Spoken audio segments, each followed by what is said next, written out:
Hi, my name is Chaize. I am a senior creative cloud evangelist for Adobe.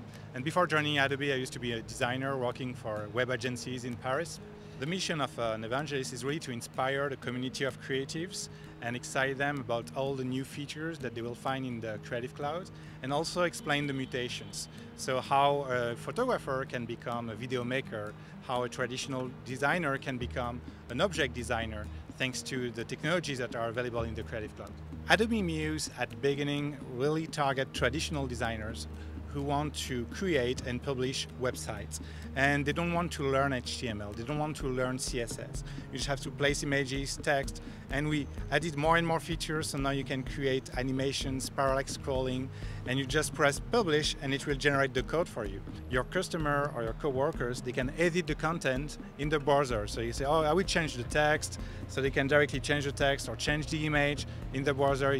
They don't have to call you to edit the content. 2014 release of Dreamweaver CC, we have added a lot of new features, and we worked especially on the live view. So if you edit the text, it will modify the code in the background, and you can also select a div and say I want to add another CSS selector directly within the live view. So you save a lot of time.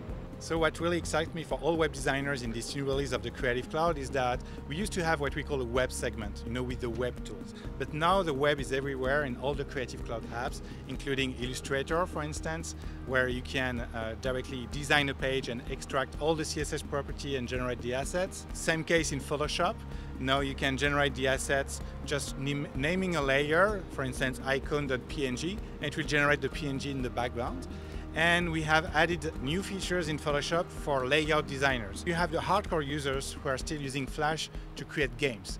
If you look at all the games on Facebook, they are all Flash games. For this release, the 2014 release, we really wanted to focus on animation. And actually, we brought back some features from previous releases with a new motion editor that is very advanced for animators. And also, we focus more and more on the web. From Flash, you can export a classic Flash movie, but also export to HTML or even WebGL. Biggest challenge for web designers today and in the coming years is, of course, mobile.